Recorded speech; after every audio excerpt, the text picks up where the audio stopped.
vlog. Happy Friday, or whatever day you are watching this. I hope you're having a lovely day wherever you are. If you don't like to be spoiled, or you have any inkling to read The Crash by Freida McFadden, please skip over this video because I'm just going to be literally explaining what happened in my latest read. I absolutely loved this book. It was so good. I filmed my reaction reading the last page, and just incredible writing overall. So buckle up if you've read the book and you want to hear, kind of my review and, how it went down. Or if you don't want to read the book and you just want me to tell you what went down, then grab a snack and keep watching.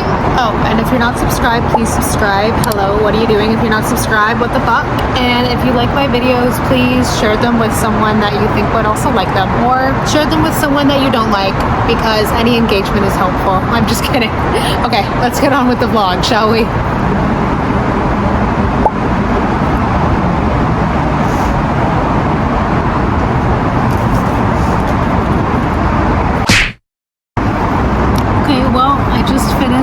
The Crash. This was so good. I'm tearing up a little bit because the ending was so good. I'm going to talk a little bit about this because it was so good. I needed to film my reaction finishing it just because, I don't know, man, I just love Freida McFadden books so much. This is my 5th one of hers that I've read. I've also read the Housemaid series, the 3 books, and the Inmate, and now The Crash, so this is the 5th. I just love her writing so much. I think she's a doctor, or was a doctor, this author, so a lot of her books have a lot of psychological and I don't even know how to explain it, but just very, I don't know, they're very well written because she just knows how people are and things that people go through and that sort of thing. But basically this woman, she gets pregnant and it's a whole fucking thing. Basically in the beginning of the story, it's kind of just her being I'm gonna get all this money soon and my life is gonna change for me and my daughter that I'm pregnant with, because I just work at a grocery store and I make no money, my parents are dead, it's just me and my brother. She ends up almost signing an NDA because the guy that got her pregnant basically was married and all this stuff, and he was just I'll give you a bunch of money if you just don't say anything about me being the father. And she's okay, yeah, whatever. And then she ends up realizing, because he got really close to her in the room of the day that she's gonna sign off everything. Side note, Julia and editing here, I explained that bit really awfully, but what I meant was when he got really close to her, she smelled his cologne and it brought her back to the night that they had sex. And what had happened was she thought that it was just a drunken stupor, that she got really fucked up and whatever, but the smell of him reminded her that it wasn't actually what happened, in that she's actually sexually assaulted and she wasn't just super drunk, she's actually drugged and by this guy. So that's what I meant to explain there, sorry. That he had actually sexually assaulted her, and she's okay, I'm not taking this man's money, I'm gonna do what's right, and I want to come out about this one day, and talk about it, and this is not right, this happened to me, rightfully so.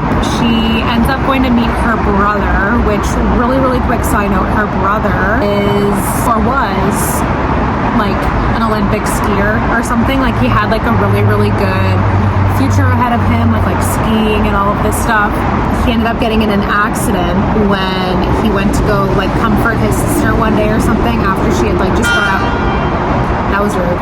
After she had just gotten out of a really bad breakup, he ended up getting in a terrible accident where he fucked up his leg or something, so he could never ski again. So then he ended up just being a ski instructor or something for the rest of his life. So then fast forward the next day or something, her brother's come visit me, I want to take care of you for the next little bit since you're literally gonna give birth soon, whatever, but leave sooner than later because there's gonna be a really bad snowstorm tonight. She's okay, I need to pick up a shift at the grocery store, I need a few extra bucks, but I'll come after. He's okay, there's gonna be a storm, but whatever you say, sis. So then she ends up getting in a car crash on her way to go see her brother. Her leg is fucked, literally fucked. She can't get out of the car, and finally after an hour or something, this big scary dude comes and saves her out of the car. She literally thinks, oh my god, I'm gonna get sexually assaulted by this man again, a different guy this time, the guy that's saving her or whatever.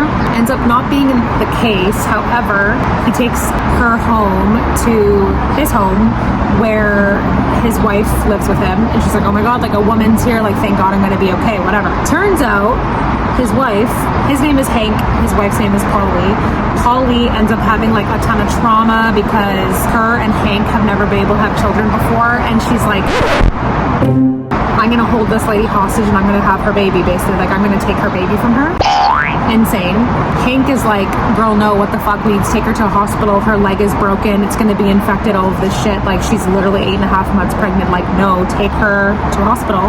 And she's like convincing him for like days and days and days to like just let her keep the child and whatever. And then Hank is like, literally, no, you're crazy. Like, we have to take her to the hospital. And Polly just like does not let up. Like, this lady does not let up. And it gets to a point where Hank is like, okay, girl, you're crazy. So when Polly leaves the house to like go get medication or whatever to like tend to her infected ankle, Hank goes down to the basement where, you know, they're like keeping, oh, I didn't even say the girl's name that's pregnant. Her name is Tegan. He goes down to Tegan and is like, I'm gonna take you to the hospital. And Tegan this entire time literally thought that like Hank was like keeping her down there like hostage, even though Polly's been tending to her for like the last 4 days. It's insane. And then when she finally is brought to the hospital, she's like, what the fuck? Like, this is crazy. Like, why would he have like held me hostage, you know, to like just take me to the hospital? Like, I don't get it. Then it's on that car ride over to the hospital where Hank was like, yeah, my wife is like mentally ill basically, and she needs to get help, and she's gonna get help, I promise. Like, please don't ruin her life, don't ruin my life by like going to the cops. Like, she just like ends up like passing out because she's like so relieved, but like so fucked up and like super pregnant. Her leg is, you know, literally about to fall off because her like ankle's infected, that she just like passes out. She wakes up in the hospital and her brother is there, and something's just like not right. She's like, something's weird, something's going on. And then this guy Jackson comes in. He's the guy that was like helping with the NDA stuff about the guy that was like sexually assaulting her. He's like, I need to talk to you, I need to talk to you. And she's like, no, like, you weren't on my side when like I told you I wasn't gonna sign the NDA, and like you were there for like Simon, the guy that like sexually assaulted her. He's like, I know, I'm so sorry. Like, I ended up like talking to other women that this happened to, and like we literally throwing his ass in jail. Like, I'm so sorry, whatever. So like he ends up kind of like, you know, gaining her trust back again, and ends up realizing like Jackson's on her side. But then we notice her brother Dennis is being fucking weird, okay? And then what happens is Hank comes home, the guy that saved her, and Polly's like, where the fuck is Tegan? Like, I want her baby. And lo and behold, Polly literally ends up, actually, this is crazy. Polly is a nurse, okay? So this is how she's been able to like keep her healthy and all of these things, like while keeping her hostage the last 4 days, because she's been like tending to Tegan while she's been pregnant. She literally used to be a freaking nurse at the hospital that Hank took her to. So she ends up going to the hospital and is like, I'm gonna like fucking kill her so I can like get her baby back, whatever. She walks in, Polly walks into the room where Tegan and Dennis are. Tegan is like passed the fuck out because she's like pregnant as all hell, her ankle's fucked, whatever. She's on medication heavily. And Polly notices Dennis is like trying to like put morphine in her IV. So now we're like, why is her brother trying to kill her? Like, what is going on? And even though Polly went there to go kill her, she's like, I can't let this person kill. I can't let this person kill Tegan. Like, that, this is insane. Like, what the fuck is going on? So she ends up stopping him, which is good, because she's realizing, okay, I can't like kill this person. She like comes to her senses, regardless of how badly she wants a baby. Oh my lord. And it was crazy. So then Jackson ends up going to her the next day and explains literally everything. He's like, this is what I needed to talk to you about. Like, literally your brother Dennis and Simon were like in on it, and they wanted to like basically kill you because they wanted like a deal to go through or some shit, and like all of this money and blah blah blah blah blah. She's like, literally, I can't believe that like my own brother would like try and fucking kill me. Like, what the hell is going on? And it literally was because mostly he wanted to like get his lick back basically and be like, you ruined my skiing career and I want you to like know how it feels, so like fuck you basically. But also again because the brother and Simon, the guy who sexually assaulted her and got her pregnant, were like in cahoots, like business wise. Really messed up. So insane. Literally, I read this book in like 2 days, by the way. I read her books so fast because they're page turners. Like, they're so good. And then the cherry on top, which was amazing. Oh my god, the ending was so good. Literally, I was tearing up. They go back to their house, right? I didn't even mention this part. It's kind of like a smaller part, but it is really sweet. Their neighbor, they have a neighbor who, this isn't sweet, but like the dad is drunk, the mom is not in the picture, and they have like a little girl named Sadie living there. I think she's like 6 or 7, where Polly would always like bring her food, and like anytime she would like knock on the door because she'd be hungry, she would like invite her in to like bathe her, you know, give her a warm meal. play cards with her, whatever, because she was so neglected by her like drunk fucking dad. They come home from the hospital, Polly and Hank, after, you know, she couldn't go through with killing Tegan for her because she just worked in on Dennis trying to fucking kill her own sister. That they come home and there's just cops everywhere, and she's like, oh my god, Tegan said something, she's gonna turn us in, whatever. Lo and behold, they get home and the drunk father, the neighbor, is dead. And then Polly is just like, I need to make sure Sadie's okay, I need to make sure Sadie's okay, whatever. And the cop is like, yep, Sadie's fine, like we have to bring her in to like Child Protective Services and like just find a home for her, whatever. And then it ends up that Hank, when Polly was out at the hospital, went and killed the drunk father because basically he had knocked on the door being like, is Polly here? Like looking for her, freaking out, whatever. And the drunk is like, no, fuck you, go home, like whatever. And he like looks behind and he sees that Sadie is being like beaten like black and blue. And he's like, I don't like that shit. So he ends up fucking killing him because he's like, this abuse has to stop.